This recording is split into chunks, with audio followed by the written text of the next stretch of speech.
सिकंदर यादव को बधाई देना चाहता हूं, जिन्होंने मिलकर के एक शानदार और ऐतिहासिक कार्यक्रम किया है।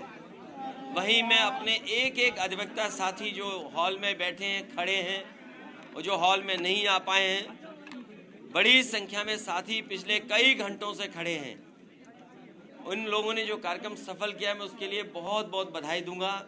अपने प्रदेश के अध्यक्ष सिकंदर यादव को, राष्ट्रीय अध्यक्ष और हमारे कृष्ण कन्हैया पाल जी और उनके सभी साथियों का। देखिए,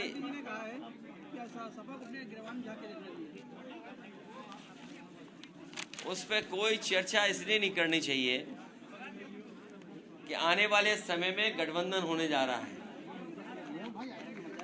और गठबंधन होकर के बीजेपी का मुकाबला करने जा रहे हैं। सर, बीएसपी के साथ होगा गठबंधन, आप इशारा कर रहे हैं? मैं आप पत्रकार साथियों से कहना चाहता हूं, हर बात को आप समझते हो, जानते हैं, लेकिन उसके बावजूद भी जलेबी की तरह गोल गोल घुमाते हो आप। कांग्रेस 15 तारीख को जा रही है, क्या आप भी आ रहे हैं? समाजवादी पार्टी, और मैंने कई मौकों पर कहा है और फिर मैं कहता हूं कि भगवान के बुलाने पर, उनके बुलावे पर सब जाते हैं।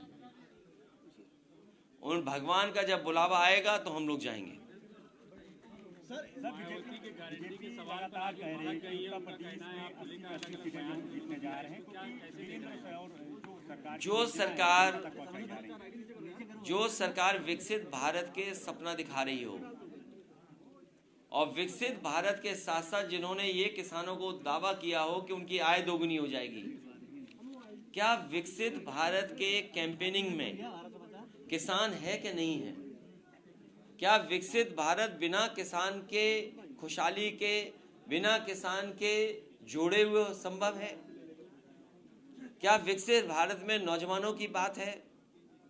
जो हमारे नौजवान बेरोजगार हैं, नौकरी नहीं जिन्हें मिली, क्या वो विकसित भारत में शामिल होंगे? या भारतीय जनता पार्टी ने ऐसा कौन सा फैसला लिया है जिससे बड़ी संख्या में हमारे नौजवानों को नौकरी रोजगार मिल गई हो? हमारे मुख्यमंत्री 46 में 56 की गिनती गिनते हैं, 46 में 56 है। और उनसे पूछिए कि जो निवेश आना था 40 लाख करोड़ का जो सपना दिखाया था, इसमें कितना निवेश जमीन पर पहुंचा है? और अगर निवेश जमीन पर पहुंचा है तो कितने नौजवानों को नौकरी और रोजगार मिला है? इन सवालों का जवाब भारतीय जनता पार्टी के पास नहीं है। इसीलिए भारतीय जनता पार्टी कभी धर्म के पीछे, कभी भगवान के पीछे छिप जाती है। सर, इसी जुड़ा हुआ एक सवाल है, देश में सबसे ज्यादा लोग छोड़कर जा रहे हैं और बीजेपी के लोग भी सुगुरु बना रहे हैं, क्या कारण आपको लगता है कि देश छोड़ के लोग जा रहे हैं? सबसे बड़ा कारण क्या है? जब पैसे वाले सब भारत छोड़ के चले जाएंगे और लगातार लोग जा रहे हैं छोड़कर, वो जो असुरक्षा का भावना है, जो इनसिक्योरिटी है, यहाँ पर क्या तरक्की खुशहाली? अगर कोई सपना देखना चाहे, कोई नौजवान कोई काम करना चाहे, अच्छी पढ़ाई हासिल करना चाहे, तो क्या है उसके भविष्य? इसलिए बहुत सारे लोग भारत छोड़ करके गए हैं। कम से कम सरकार को वो सूची जारी करनी चाहिए, और जो छोड़ के गए हैं वो भारत से कितना पैसा लेके गए हैं। जब से बीजेपी की सरकार आई है, सबसे ज्यादा हमारा भारत के देश के जवान शहीद हुए हैं। जब से बीजेपी की 2014 की सरकार आई है, 1 लाख किसानों ने आत्महत्या की है। ये मैं नहीं कह रहा हूं, ये एनसीआरबी के आंकड़े कह रहे हैं कि जब से बीजेपी की 2014 से सरकार आई है, 1 लाख किसानों ने आत्महत्या की है। न जाने कितने बड़े पैमाने पर भारत छोड़कर के उद्योगपति चले गए। कुछ कानून के तहत गए, कुछ पैसा लेके भाग गए बैंकों का। और जिसने नोटबंदी की सरकार ने, वो सरकार बताए कि क्या उद्योगपतियों के 10 लाख करोड़ से ज्यादा पैसा माफ किया है कि नहीं किया है? ये सवाल बड़े हैं, इन सवालों पर चर्चा आप लोग नहीं करते हो।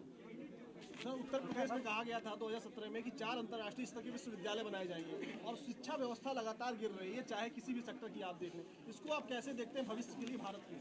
फिलहाल आप बड़ी यूनिवर्सिटी ऑक्सफोर्ड, कैम्ब्रिज या दुनिया की बड़ी यूनिवर्सिटियों की बात न करें, आजकल दूसरी बात करें। सर 24 में क्या लगता है सर कि बदलाव होगा? जो 14 में आए हैं, ये अधिवक्ता साथी मिलकर के 24 में उन्हें निकाल बाहर करेंगे।